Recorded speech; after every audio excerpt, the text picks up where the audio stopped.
Welcome to the Richer Podcast, the show for women who want more. I'm your host, Sarah Coons, mum, wife, educator, and the woman who took a $40,000 a year pay cut, scraped together $110,000 in 2 weeks, moved 15 times with 2 babies under 2, lived in 2 garages, and ran purely on caffeine and grit.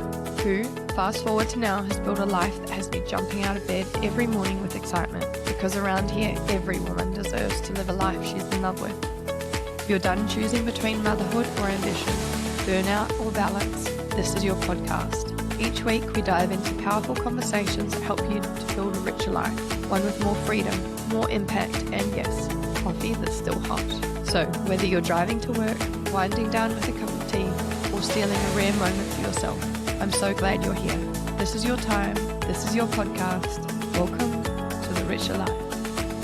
The Richer Podcast. Today's guest is the type of woman who makes you do a double take. She somehow manages to do more in her week than most of us do in our whole year.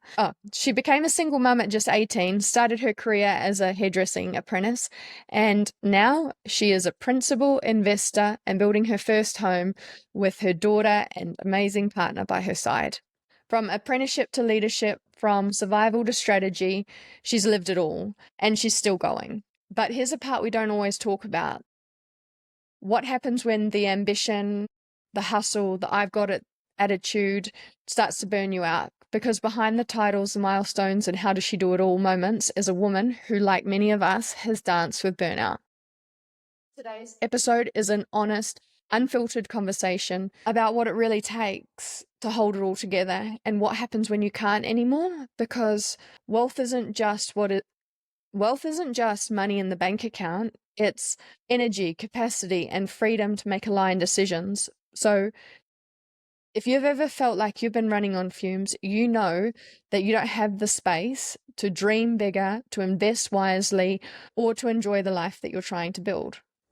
So please welcome the unstoppable, inspiring, and refreshingly real Ana Te Kani to the Richer Podcast. Kia ora tātou. Thank you, Hera, for that lovely introduction. Wow. So, can you give the audience a little bit of your backstory? Wow, what's there to give? You shared most of it. So I'm Ana Te Kani. I'm from Gisborne. I'm born and raised in Gisborne, especially in the rural areas, Manituke, Patutahi, Waitui. I am a mother of one. She is turning 14 this year. I'm going to be a teen mom soon. Our daughter is studying over in Rotorua, which is, she's my only kid. So sending my heart away has been really challenging. But I know the rewards are going to outweigh the sadness I'm currently facing.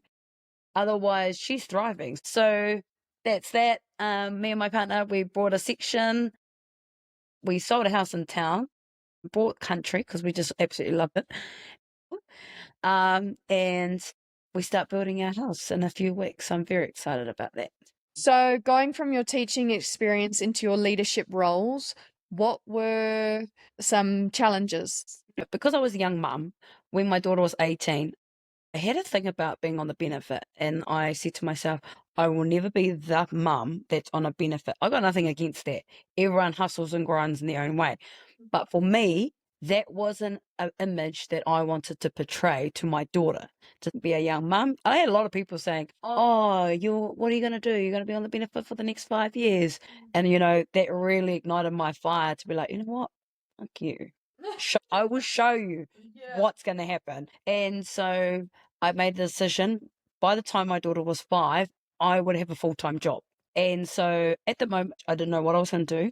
Apply for the teaching studies at Te Wānanga o Aotearoa because my daughter was still young there, so I was able to take her to class. That's where I found what like a lot of my good mates that I'm still mates with today. And basically went through that 3-year degree, became a qualified kaiako in 2015, so over 10 years ago, and stayed at a school that me and Sarah both taught at, which was a great school to build foundational skills in teaching and creating a real professional, solid foundation in teaching and learning.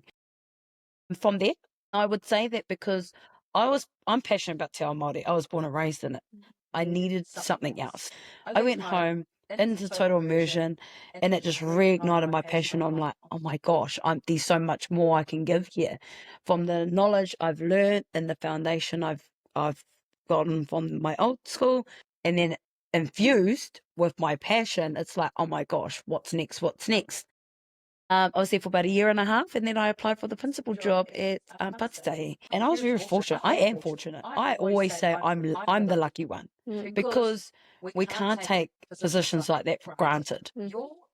Yes. And I felt so sad that that school wasn't the heart of the community. It was so disjointed, disconnected from the community. And it's like, what?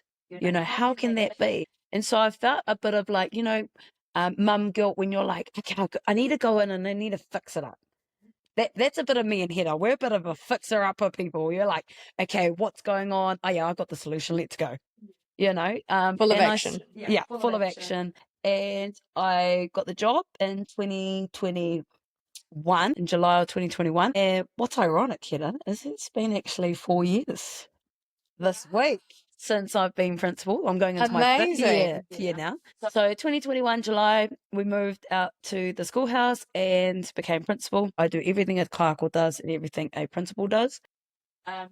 2 weeks later, into my principalship, teachingship, whatever you want to call it, COVID hit. Second lockdown. COVID hit 2 weeks in. Was actually a blessing in disguise, because it enabled me to build a relationship with my kids that were already there, build a relationship with the whānau, and actually get into the community, delivering wheat bix, milk, all of those stuff, walking around, social distancing. So actually getting to know the community from a community point of view rather than a kura focus. And then I got a knock on my door from this cool Aussie chick 6 months later, who said, I need a job, give it to me now. And that's how Hedda came to be, was at Paratahi School. I think you joined, 2022, January 2022. We were hustling and bustling to get us to 26 kids, Hedda? We only started the year with like 14 kids, and we got 26 by the end of term 1, which meant Sarah could be full-time, because she was at the time relieving me.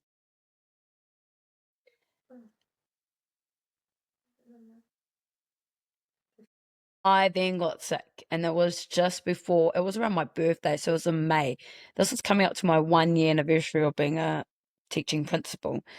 And I was so sick that I couldn't even ring her. It was actually Keenan that rang Sarah. We came back from Wellington. I couldn't even breathe on the aeroplane. I legit thought I was going to pass out or die or something, because I just couldn't even breathe properly. I was having aches and pains. What happened? Keenan rang you, Hedda? Yes. Yeah. I think you tried to talk. Yeah. Initially, you tried to talk, and then Keenan took over and was like, "Look, that she can't," And basically, I was bedridden for a whole week, and that was a sign that my body, like for me, that's a burnout. I couldn't even shower. I couldn't even, like, Keenan, this is the type of man he is that he had like this little sign on the door, and he made it like a joke, and he would send updates to my family. If you know Keenan, you know what he's like. And he would try and make me laugh, and I'd be like looking at him like, don't fucking make me laugh, it's sore, but that's how much pain I was in. The doctors don't even know what happened. Like, the doctors don't even know why I was in pain or anything. I had morphine, didn't do anything. I was in so much pain that I was bedridden, and our bed was in the lounge for like 2 weeks. I also play hockey. I was out of hockey for like 5-6 weeks, which killed me. I'm pretty active, and that was my body shutting down. It was literally saying, chill out, sis, you're gonna die for nothing. That was 1 year into, that was going into my 1 year of principalship. So yeah, it was a bit of a rough time, because it made me reflect on, like, what am I doing wrong? Like, I'm like, why am I sick? Yeah, like, okay, I need to take more vitamins, I need to have more sleep. Okay, cool. Now what? And it's like, no, actually, Anna, you actually need to like lessen your load. You actually need to share the load. You actually need to talk to people. You actually need to say stop and say no. I don't actually have time for that. I'll come back to you about it. So yeah. So looking back, what were the red flags that made you realize it actually just wasn't a physical sickness? It was actually mental burnout. I think in the moment, I think there were signs leading up. But because remembering, I've never been a team leader, a senior leader, a DP. I had no knowledge whatsoever around managing adults, managing kids, managing families, managing community. We also had started at the same time on my first day of the job, we started a free community fitness as well. We had lots of things happening in our lives, but I didn't take those as signs of, oh, Anna, slow down here, something's going to happen, because I'm just in okay, you want more? I'll give you more. But I'm not giving me more. That was the difference. And I'm actually sucking the air out of me and giving to others, but yet not replenishing myself, To the detriment. Yeah. You just wanted to keep giving.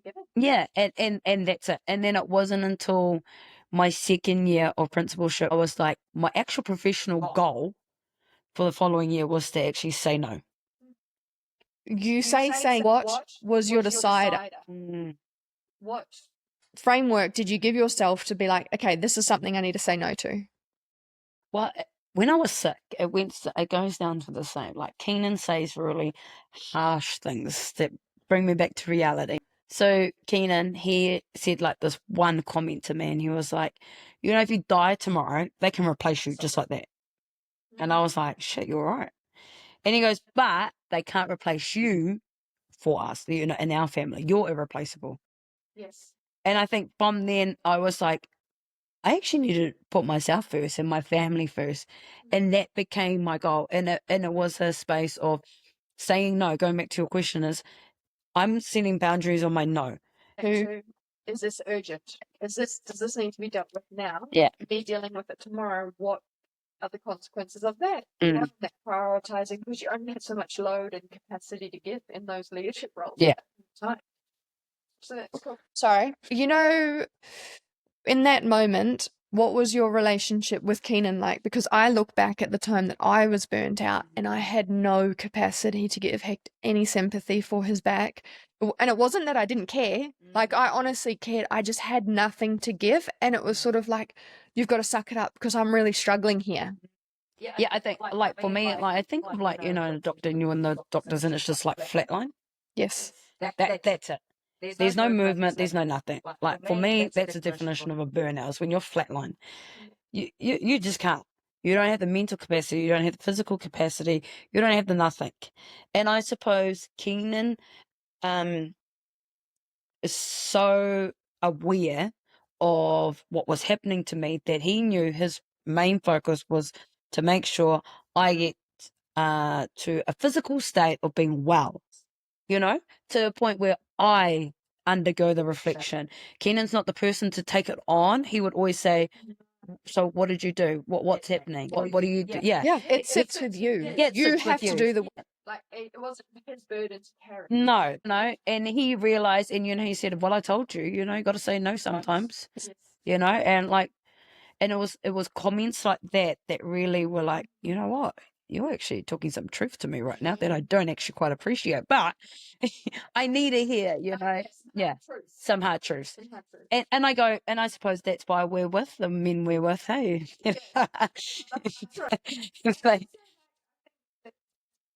Both Keenan and Hector are very, like, they want us to do the best, and when they can see that we are depleted and we're not at our finest, they want us to rise up and be our best. And I mean, if you're not surrounded, it doesn't have to be your partner also, it could be like a mate, but you need those people that hold you accountable in those moments, because if they don't, where's the learning? You're literally going to be like, I'm burnt out. Like, for fuck's sakes.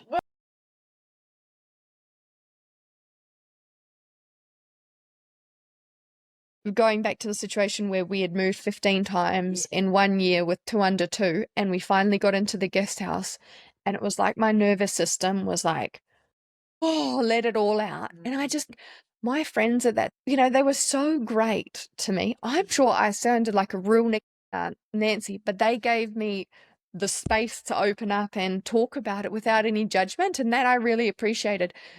And then I started noticing a pattern of what I was talking about. And like just, this old saying, a problem shared is a problem halved. And I just think back to that support network that I had in that time of burnout, and I think, oh my gosh, how did they put up with me? Because I was so negative. I think it's a bit of a freaky thing though, so because imagine people that don't have support network. Yes. Like that's some real shit. People could go really bad with that. Like, imagine if they didn't have the community. And like, I couldn't imagine. I know my mum would have like stepped in hand over heart. I know my nan, I know my siblings, but to know in your household, I had that support. My daughter knew I was sick. It's like a wholesome experience that not only you experience, but your partner, your family, your whole house.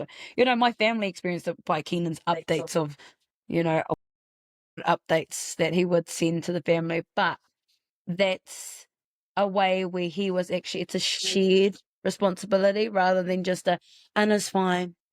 Yes. It's like, nah, she's still sick because she did this. It was like setting the record straight. There was no, yeah, it was real black and white. And I suppose that's the biggest thing is when you first go through a burnout, you actually are limited in terms of seeing the red flags. The red flags. Yeah.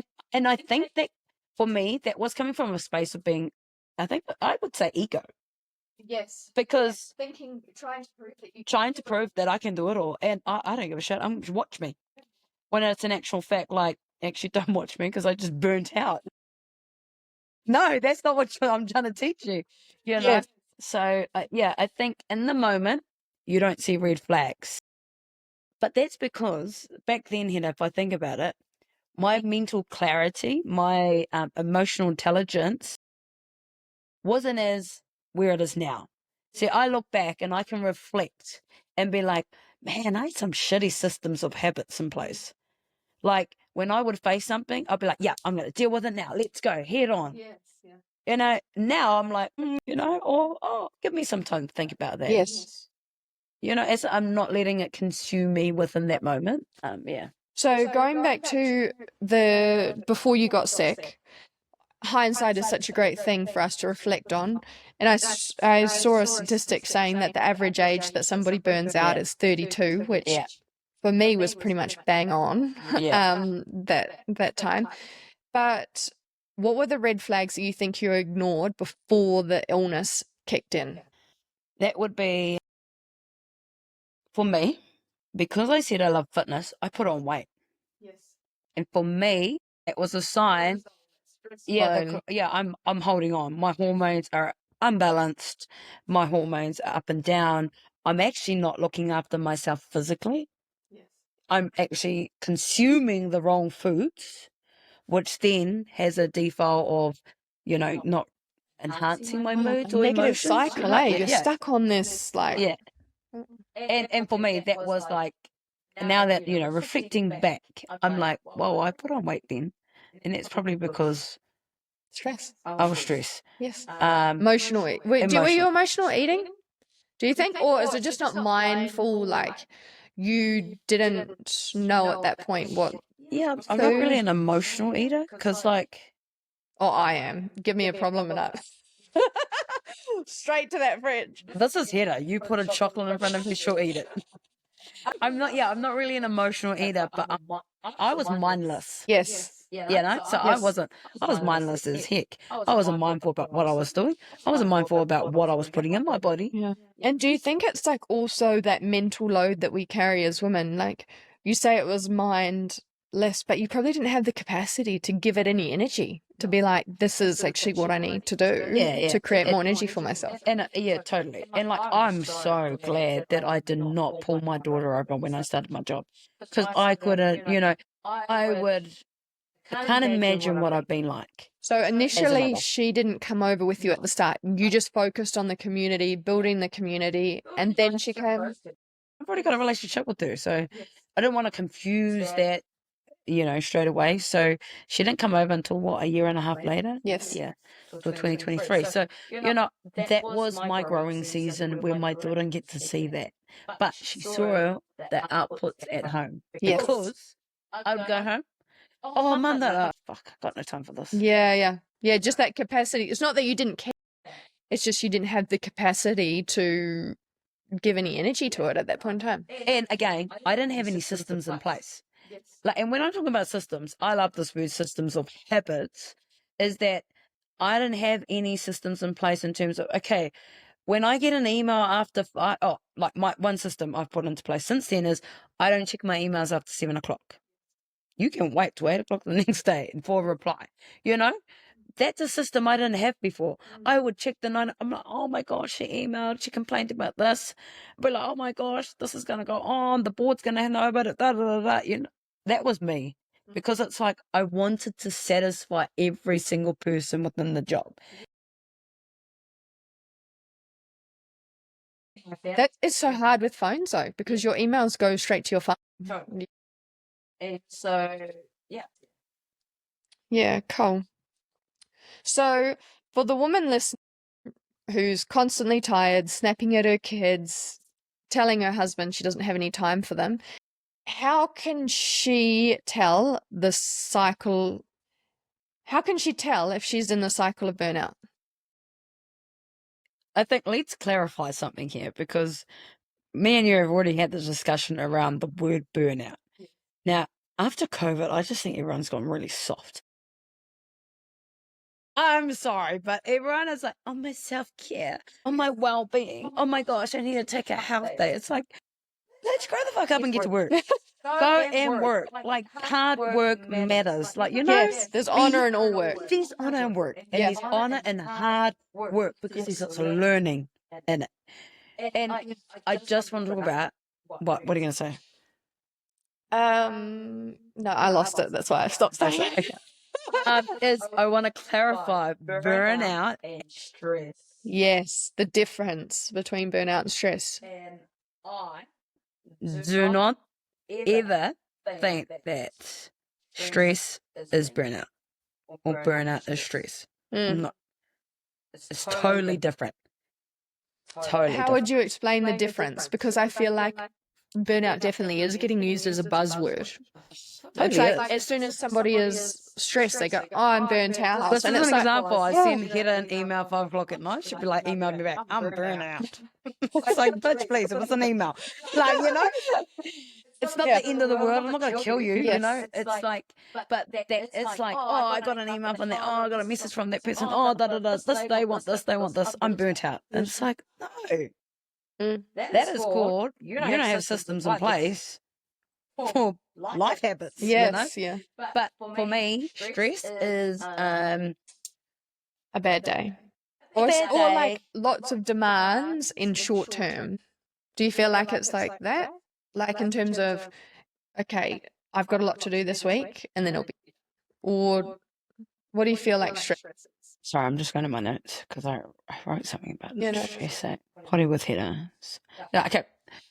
So this is what I believe that I wrote around burnout is prolonged stress that overwhelms your ability to cope. And now I'm not talking like I'm tired. I'm talking like a deep state of depletion. Yes, like exhaustion. Flatline, exhaustion. That for me is burnout. Yes. That's a mentally, emotionally, and physically flatline, state of. I want to clarify burnout and stress. Yes, the difference between burnout and stress. And I do not ever think that stress is burnout or burnout is stress. No. It's totally different. How would you explain the difference? Because I feel like burnout definitely is getting used as a buzzword. I'm burnt out. And it's like, no. That is called, you don't have systems in place for life habits, you know. But for me, stress is A bad day. Or like lots of demands in short term. Do you feel like it's like that? Like in terms of, okay, I've got a lot to do this week, and then it'll be burnout is prolonged stress that overwhelms your ability to cope. and like because I look back at the time that I was burnt out and I had no capacity to give Hector any sympathy for his back. And it wasn't that I didn't care. Like I honestly cared. I just had nothing to give, and it was sort of like, you've got to suck it up because I'm really struggling here. Yeah, I think of like, you know, a doctor and you and the doctors and it's just like flatline. Yes. That's it. There's no movement, there's no nothing. Like for me, that's a definition of a burnout. Is when you're flatline. Yeah. You just can't. You don't have the mental capacity, you don't have the physical capacity. And I suppose Keenan is so aware of what was happening to me that he knew his main focus was to make sure I get to a physical state of being well. Yes. You know, to a point where I undergo the reflection. So, hustle in this day and age is actually glorified, which is actually really bad because now it pushes people to do more, do more, do more, do more. Yeah, the never ending to do list. You know, stuck on the hamster wheel sort of analogy, eh? Then people feeling like they can't get off and that their self-worth is really determined by how much they hustle. I know definitely that for me is like, I'm not going to complain. I'm going to reach this finish line, and then the finish line just kept getting pushed out and pushed out and pushed out. And then I was like, holy shit, I actually can't keep it together, you know? And I think, yeah, I really built my identity around that hustle and wanting to do it all. And then I realized, actually, no, this isn't cool. Why is this, why is this something that's glorified? Well, I like your intro here. Like, you know, I think in your first podcast, you spoke about how it's like, why do I push so much when I'm not enjoying the rewards? Yes. Yeah. And it's like, as humans, we are constantly seeking, because this is scientifically proven, that we are always seeking for acceptance, for emotion, for physical attraction, attention. That's just scientific. That's just all part of being human nature, right? We need that connection. And as humans, that's actually our downfall because we always want to do more, more, more. Stress for me is when you're driving the car and then your petrol light comes on. Yes. What do you do? What's your reaction to that?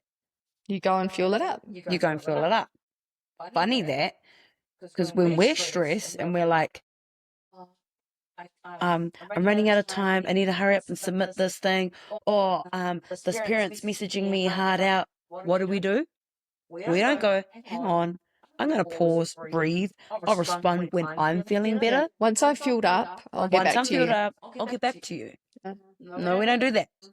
For me, as women, no, we don't. And especially if we're mothers. yes, Because it's like an instinct that we have. So for me, that petrol light coming on is a stress warning sign. You go and fill it up with petrol. You're like, okay, I'm full again. But then the engine light comes on. Now, we all know if the engine light comes on, something's going down, you know, and there's some real bad issues going on. You go and fill it up with oil, go and get it tested or whatever, take it to the mechanics. That is when you haven't sorted your petrol line. That means your shit is escalating. Yeah. That's chronic stress for me. That's like, you don't have a system in place. You're going from like the petrol light to now the engine light.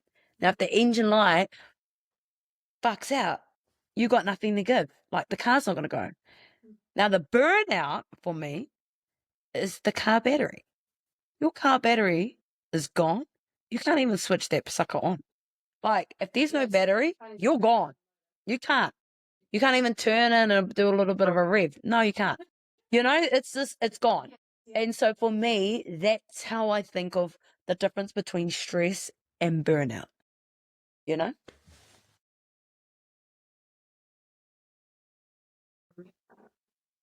Burnout. You know, the difference for me is like if I'm tired or fatigued, I could go home and have a sleep and I'd wake up and I'd be fine. But in that moment of burnout, I'd go to sleep and I'd wake up and I'm still exhausted, you know, and you just can't shake it. No. It's like your engine is dead. Yeah. Yeah. You're gone. Yeah. There's nothing to do. Yeah. And I love this quote. Stress is a hustle that is glorified. On us, like, are you okay? Is something else happening? Like, are you going to take a break? Like, actually holding us still in that one moment, be like, are you all right? But hustle in this day and age is actually glorified. Yeah. Which is actually really bad because now it pushes people to do more, do more, do more, do more. Yeah, the never ending to-do list, that Ferris, stuck on the hamster wheel sort of analogy, then people feeling like they can't get off and that their self-worth is really determined by how much they hustle. I know definitely that for me is like, I'm not going to complain, I'm going to reach this finish line, and then the finish line just kept getting pushed out and pushed out and pushed out, and then I was like, holy shit, I actually can't keep it together. And I think so I heard this saying the other day about the concept of balance. Balance being a moment in time, not something that we actually strive to maintain. What are your thoughts on that? Balance for me is another word, a soft word. I've got a bit of a list of soft words. That's definitely their balance. And it's life. Like, we're humans. We face constant variables in our daily life. I mean, Cash, you could wake up, you could spew. That is going to cause some stress. He won't settle at night. He had a shitty sleep. Like, those are constant variables that are actually out of our control. Yes. So when people say, oh, you need a work-life balance, it's like, bitch, please. Like, find some better systems in your life so that you can actually create a better life. So it'd be like a system of putting your phone on silent from 7 o'clock onwards, turning it on night mode so you don't get no notifications from social media or all of that. That's a system of habit for me because I'm able to actually block everything else. And from 7 o'clock onwards in my house, no phones. And that's stuff that helps me balance work life. Yeah. I think one of the things that I find so inspiring about you is how much you fit into your day. But they're obviously things that you align with and values that you hold, because you don't see them as extra work. You see them as, like, I don't know what you see them as, but it's amazing, to get up at 4 o'clock in the mornings to run free community classes in the community hall.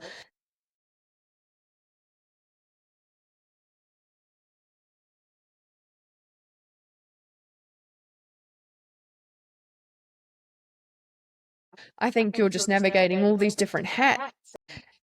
What do you attribute that ability to?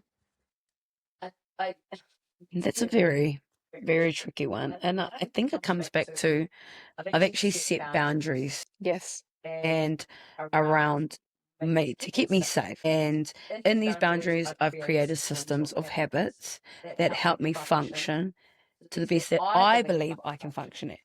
So for me, gym, non-negotiable. I'm going to go to the gym. I'm going to work out. It's scientifically proven people need to physically move. Yes. Endorphins are released. Like we your weren't energy designed levels. to sit. Yeah, we weren't designed to sit and just, I don't know, eat McDonald's straight away in the morning. I don't know. Yes. We were designed to move and be active. And it's like, for me, that's my happy place. Some people get up and go for coffee.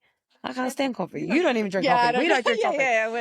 We are not the girls you want to No. go for a coffee with. You say to me, oh, Anna, want to come for a drink? I'll be like, oh, maybe. You say, Anna, want to come to the gym? I'll be like, yep, girl, see you there. That's my go-to release space where I know I'm working on me. That's a me space. And I suppose running the fitness classes for free, I mean, my cousins are just, they're not ordinary blokes, but they are the cousins from down the road. Yeah. And to see a shift in their cycles of living, and now it's transferred onto their kids. Their lifestyle choices. Like, I'm here for that. Yes. If what I'm doing is going to encourage someone else to get up and move and be motivated, why not? Why not? Like, that space is actually free for me. That's actually my space where I can actually let loose, because there's no accountability on me. You don't show up to the gym, that's on you. You got to work out, not me. Yes. but I'm simply just offering a space where people can come and work out for free, you know? How did you decide where you needed those boundaries set? So I first and foremost set boundaries within my house, within my personal life. So, you know, how I woke up is how I wanted our house to be. So it was a shared boundary space expectation, let's say. So it was like an expectation that all of us can thrive in our house. And then the boundaries sort of went out a bit. And at work, my boundaries were, okay, how can I do my work by working smarter, not harder? Yes. And that's the classic line, right? Working smarter, not harder. And so therefore I put the boundaries into place. Don't email me after 5. I'm not going to respond. Don't email me on the weekends. Don't message me on the weekends. I'm not going to respond. You know, there's stuff like that. I also am a living person outside of school. Yes. Which is very hard to live because I live in a community where I actually fuck up papa too. 95% of them are my relations. So at school, I'm cuz. I come out of school, I'm cuz. But yet they see me as cuz, the Ana, the principal, teacher. And those are the boundaries that I set for me. And I think a lot of that is probably what us women need is knowing which hat needs to be worn. Oh, yeah. At that time. Yeah. Yeah. Because, you know, otherwise we're trying to be like that book with the bear who finds so many hats and they don't fit, and the only one he chooses is the ugly one. Well, unfortunately, That's a burnout hat. yeah, That's a burnout. that's exactly it, Hedda. That's exactly what I was going to say. And the ugly hat is actually the burnout hat. Yeah. Yeah, I do find that is like definitely something to navigate as a when you are a full-time working mother, is like being able to change your hat from home to work. And I think that quiet transition where I'm driving to work, driving home from work, it's my quiet time to decompress. I come in, I have a cuppa, I sit down, and I'm fully present with the kids. That for me has been a huge savior of me, because before I was walking into the house, I was like, bang, mum hat's on, dinner's got to get done, kids' lunchboxes, rah, rah, rah. I was straight into this, the hustle and bustle. And I really appreciate that transition and that boundary of changing those hats. And I suppose, Hedda, a lot of it comes to self-awareness. If people are not willing to change, what advice would you give to a mum? What was your question around a mum who's always constantly yelling, tired, fatigued? And it's like, until that person comes to a state of, I don't want to be this person. Yes, I don't want to be the nagging wife. Yeah. I don't want to be the yelly mum. No. Then it's like, until they realize that, we can't. We just got to sit and just support from afar. We can't offer sharp comments like Hector and Keenan, be like, you can do better, but it's like a matter of space. And what grinds me and you, because we're definitely women that love to, we want better, we want more, we can see potential. And what grinds my gears is when I see my mates and I'm like, you're doing the same shit we did like 15 years ago. It's like, when are you going to grow up? Do you think that was one of the boundaries that you had to set too? Did you feel like there were some people that were energy drainers that you were like, nah, actually, like, this doesn't serve me? What purpose does this relationship have? Did you reflect on that? Yeah, definitely. Those sphere of influence, and you look at the 3 circles and who's the circles, or even 2 circles, and where in those 2 circles are meeting. Who are those people? Because those are the people that interact in my home life, in my personal life, and those people actually have the most impact on me. And it's like knowing who they are. And as humans, we naturally thrive with a supportive community.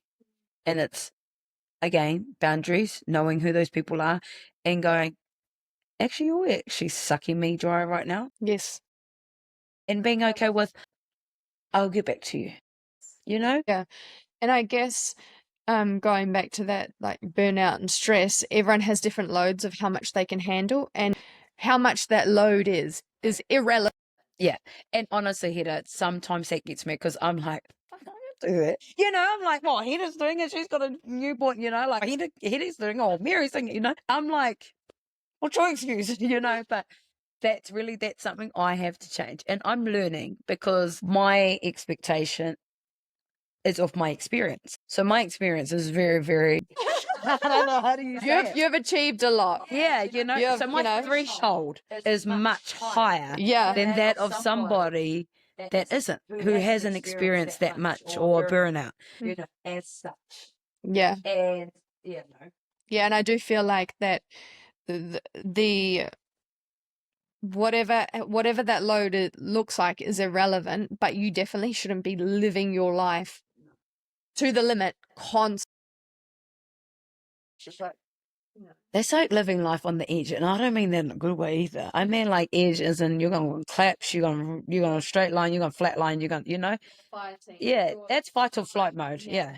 You know, and it's like we weren't created to stay in fight mode, you know, or freeze mode, you know. So yeah. Yeah, totally. Well, Anna, thank you for being so honest and so generous and so real with your burnout isn't just exhaustion. And it's a quiet unraveling that we often ignore as until it knocks the wind out of us and we're at a point where, you know, we're depleted. But your story reminds us that even in the overwhelm, there's always a way back. You know, the setting the boundary, the realizing what's serving you and what's not, looking at energy builders instead of energy drainers. And your conversation is a great reminder that protecting your energy is actually a wealth strategy. So to the woman who's listening, who feels like they're stretching thin, that you're holding it all together with duct tape and deep breath, take this as your sign. You don't have to keep on running on empty to prove anything anymore. Burnout is not your identity. It's just a message. And the life you want doesn't start with you finally getting it all right. And it starts the moment that you stop abandoning burnout. It's not your identity. It's just a message. And the life you want doesn't start with you finally getting it all right. It starts with the moment that you are self-aware. You realize that you actually don't need to hold it all together. So thank you, Anna, for showing us that rising doesn't have to be perfect. It just needs to be true. Thank you for your time. Thank you, Heather.